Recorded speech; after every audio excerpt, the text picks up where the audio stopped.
미라클모닝 애청자 여러분 안녕하십니까? 작지만 강력한 디테일의 힘이라고 하는 책에 보면은 아주 사소한 것처럼 여겨지는 것들에 대한 중요성, 디테일의 중요성에 관하여 여러 가지 사례를 이야기해 놓았습니다. 이런 이야기가 그 속에 담겨져 있습니다. 채용 박람회가 있는 날 한 지원자가 실수로 컵에 있던 물을 엎지르는 바람에 탁자 위에 있던 이력서가 물에 젖고 말았습니다. 이력서를 새롭게 쓰자니 시간도 부족한 것 같고, 그래서 이력서를 대충 말리고 다른 물건들과 함께 가방에 넣고 채용 박람회장의 한 회사에 지원서를 냈습니다.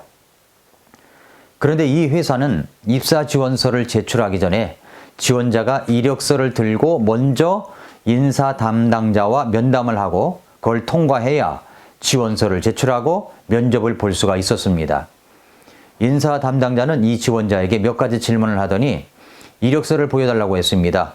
그래서 가방에서 꺼내 보여주었는데 이 이력서가 다른 책과 함께 달라붙어 있어가지고 거의 엉망이 되어 있었습니다. 그래서 그 이력서를 애써 편 다음에 인사 담당자에게 주었더니 아주 못마땅한 얼굴로 할 수 없이 받았습니다. 이 지원자의 이력서는 눈에 띌 정도로 다른 지원자의 이력서와 함께 섞여 있었습니다. 그로부터 3일 후에 면접한 결과 아주 좋은 탁월한 성적을 받았습니다. 숙련된 포토샵 실력, 또 학교 연극반 출신답게 샘플 제품에 대한 소개도 아주 멋지게 잘했습니다. 그 지원자의 프레젠테이션이 끝나자 박수도 받기도 했습니다. 인사팀의 한 직원은 지원자들 중에 가장 뛰어났다고까지 말했습니다. 야, 이제 합격이겠구나 생각하면서 너무 기뻐했습니다. 그런데 일주일이 지나도 회사에서 아무런 연락도 오지 않았습니다. 합격을 기정사실처럼 생각하고 있었는데 아무 연락도 없으니까 조급한 마음에 회사에 연락을 해봤습니다. 인사팀 직원이 이렇게 말했습니다.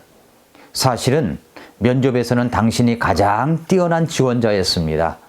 그러나 구겨진 이력서를 보신 사장님께서 이력서 하나도 제대로 간수하지 못하는 사람이 어떻게 회사의 한 부서를 관리할 수 있겠느냐고 하면서 당신을 탈락시켰습니다. 이렇게 이야기를 한 거예요. 아주 작은 부분, 디테일한 부분 때문에 그 지원자는 탈락을 했습니다. 우리 생활 가운데 이와 같이 작은 디테일의 한 부분을 경홀히 여겼다가 엄청난 낭패를 보는 경우가 있지 않습니까?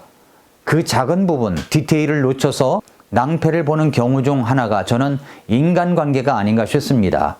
쉽게 남의 말을 하고 쉽게 남에게 상처 주는 말을 함부로 판단하고 비판하는 것. 그래서 관계에 금이 가고 깨지고 상처나는 경우 말입니다. 100번을 잘해줘도 한 번 실수로 무너지는 것, 100번을 진심으로 대해도 한 번의 오해로 망가지는 것이 뭐냐면 바로 관계입니다. 관계. 오늘 본문 말씀, 로마서 뿌리를 내리자는 말씀을 오랜 시간 동안 계속하여 14장까지 왔습니다.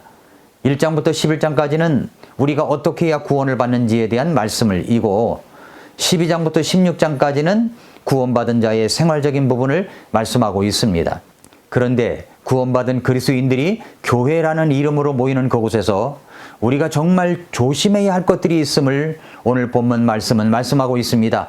로마서 14장 1절부터 3절에서 이렇게 말씀합니다. 믿음이 약한 자를 너희가 받아들이되 의심에 찬 논쟁은 하지 말라. 어떤 사람은 자기가 모든 것을 먹을 수 있다고 믿고 다른 사람은 약하여 채소를 먹느니라. 먹는 자는 먹지 아니하는 자를 업신여기지 말고 먹지 아니하는 자는 먹는 자를 판단하지 말라. 하나님께서 그를 받으셨느니라 말씀했습니다. 본문에는 믿음이 약한 자가 있고 강한 자가 있다고 이야기합니다. 구원받은 믿음을 가지고 있어도 사람마다 그 믿음 좋음 정도가 각각 다릅니다. 어떤 사람은 강한 믿음을 갖고 있는 사람이 있는가 하면 어떤 사람은 약한 믿음을 갖고 있는 사람이 있습니다. 강한 믿음을 갖고 있는 사람이라는 것은 교회 안에서 많은 부분에 헌신 봉사하는 그 희생이 있는 사람들일 겁니다. 주일학교 교사로, 찬양대원으로, 주방에서 안내위원으로 굳은 일을 하면서 또 교회 구석구석 필요한 것을 채우고 고치고 다듬는 분들이 있습니다. 아무래도 이런 분들을 보면 희생이 많죠. 그렇게 일하다 보면 옆을 보게 되는데 나는 땀 흘려 열심히 일하는데 옆에 있는 누구는 그저 교회만 왔다 갔다 하면서 주변 사람들과 보면 관계도 좋고 인기도 많고 그런 것이 눈에 보일 수가 있습니다. 그러면 은근히 화가 나서 그런 사람들에 대해서 비판도 판단도 할 수 있습니다. 성경은 교회 공동체 안에는 믿음이 약한 자가 있다는 사실을 인정합니다. 그런데 그러한 자를 받아들이되 판단하지 말라고 합니다. 믿음이 다 나같지 않다는 말입니다. 어떤 사람은 먹을 만한 믿음도 있고 어떤 사람은 그렇지 못한 믿음도 있다는 것이죠. 오히려 그런 사람들을 향한 배려와 친절, 그분들의 약한 부분을 포용하고 안아줄 때 교회 공동체는 더욱 건강하고 아름다운, 우리 주님께서 인정하시고 기뻐하시는 아름다운 교회 공동체의 하모니의 아름다움이 될 수가 있다는 사실을 성경은 우리에게 말씀하고 있습니다. 믿음이 약한 분들, 연약함에 쌓여있는 분들, 자주 넘어지는 분들을 향한 배려와 친절이 나를 살리고 그분을 살리고 주변을 살리는 겁니다. 작은 부분 같지만 그 디테일한 친절함이 얼마나 중요한지를 이런 이야기를 좀 해서 나누고 싶습니다. 영업을 하시는 분들이라면 조 지라드라는 판매왕을 알고 있는 사람이 많습니다. 그는 세계에서 가장 위대한 세일즈맨으로 인정받고 있습니다. 스스로 자신을 가리켜서 35세까지 자신은 세상에서 가장 실패한 낙오자였다고 고백할 정도로 실패의 경험이 많은 사람이었습니다. 그는 고등학교에서는 퇴학을 당했고 직장에서는 번번이 쫓겨나 전전한 직장만 해도 40여 군데가 넘습니다. 마음 먹고 시작한 사업도 사기를 당해서 막을 내리는 일도 있었는데 갖가지 고난과 실패 앞에서 이 좌절을 경험한 것이 한두 번이 아니었습니다. 그러나 그는 세일즈에서 인생의 해답, 성공의 실마리를 찾았습니다. 조 지라드는 시보레 자동차 대리점에서 영업사원으로 15년간 일을 했는데 그 15년 동안 무려 13,001대의 자동차를 파는 대기록을 세웠습니다. 그래서 기네스북에는 세계 넘버원 세일즈맨으로 12년 연속 선정되었던 사람이 되었습니다. 어떻게 그는 그렇게 세계적인 세일즈 왕이 되었을까요? 아주 작은 것, 디테일한 것을 놓치지 않았기 때문입니다. 작은 친절 때문이었습니다. 한 번은 이런 일이 있었습니다. 그는 자동차 세일즈를 하면서도 차를 판다는 생각보다는 그 손님을, 고객 자체를 더 중요하게 생각하는 마음을 가지고 있었습니다. 하루는 어떤 중년의 부인이 지라드가 일하는 매장과 마주보고 있는 포드 자동차 매장에서 나와가지고 지라드의 시보레 자동차 매장으로 들어왔습니다. 중년의 그 부인은 지라드에게 자기 사촌 언니가 타는 것과 같은 흰색 포드 자동차를 사고 싶은데 포드 자동차의 영업사원이 1시간 후에 다시 오라고 해서 시간을 때우기에 한번 둘러보려고 온 것이라고 말했습니다. 네, 환영합니다. 얼마든지 마음껏 둘러보세요. 친절하게 환한 미소를 지으며 말하자 부인은 다소 상기된 표정으로 이렇게 말합니다. 제가요, 오늘 55번째 생일이에요. 그래서 자동차를 사서 제 자신에게 생일 선물을 해주려고 하거든요. 이렇게 말하자 지라드가 아주 기쁜 마음으로 축하해 주었습니다. 부인, 정말 생일을 축하합니다. 지라드는 축하의 말을 하고 옆에 있던 직원에게 귀에 대고 뭐라고 이렇게 속삭였습니다. 지라드는 부인을 안내해 매장에 있는 자동차를 천천히 둘러보면서 이것저것 설명해 주었습니다.